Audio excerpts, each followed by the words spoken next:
سورۃ الاخلاص قرآن حکیم کی عظیم ترین سورت، جس کو حضور نے فرمایا ثلث قرآن، تہائی قرآن کی مساوی ہے۔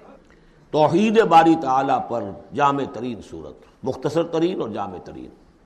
قل هو اللہ احد، کہہ دیجئے وہ اللہ ایک ہے نہیں، تنہا ہے۔ ایک کے لیے لفظ واحد ہے، واحد سے تو اثنان ثلاثہ شروع ہو جاتی ہے، اکیلا، دی موسٹ یونیک پرسن۔ قل هو اللہ احد، تنہا ہے، اللہ الصمد، باقی تمام مخلوقات کا وہی مرجع ہے۔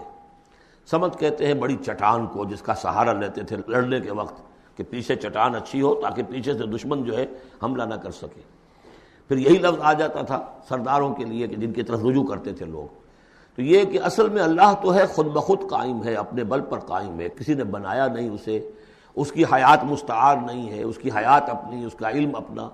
باقی جو بھی کائنات کے اندر مخلوقات ہیں وہ سب اس کی بدولت ہے۔ لا یحیطون بشیء من علمہ الا بما شاء، ان کا وجود بھی اللہ کا عطا کردہ، انہیں حیات بھی مستعار ہے، مانگی ہوئی ہے۔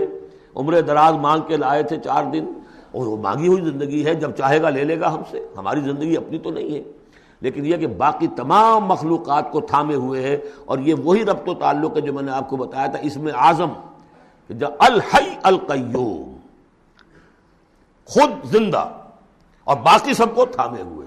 کل کائنات اس کی توجہ کی وجہ سے قائم ہے۔ لم یلد ولم یولد، نہ اس نے جنا اور نہ وہ جنا گیا، نہ اس کے کوئی ماں باپ، نہ اس کی کوئی اولاد، نہ اس کی کوئی جورو اور بیوی۔ متخذ صاحبۃ ولا ولدا، یہ ہم پڑھ چکے ہیں قرآن۔ اس اعتبار سے نفی ہو گئی کہ کچھ لوگوں نے اس کے لیے بیٹیاں تجویز کر دیں، فرشتوں کو خدا کی بیٹیاں بنا دیا۔ کچھ لوگوں نے جو ہے اس کے لیے بیٹے بنا دیے، حضرت مسیح کو بنا دیا اور حضرت عزیر علیہ السلام کو بنا دیا یہودیوں نے سب نے نہیں، کچھ ان کی فرقوں نے وغیرہ وغیرہ۔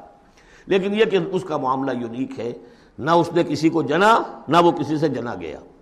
وَلَمْ يَكُنْ لَهُ كُفُوًا أَحَدٌ، اور نہیں ہے اس کا کوئی بھی، اب کفو جو کہتے ہیں برابری کا، کسی حیثیت سے اس کے برابر۔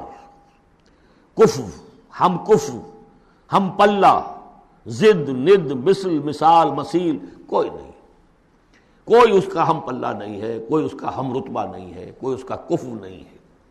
بارک اللہ لی ولکم فی القرآن العظیم ونفعنی وإیاکم بالآیات والذکر الحکیم۔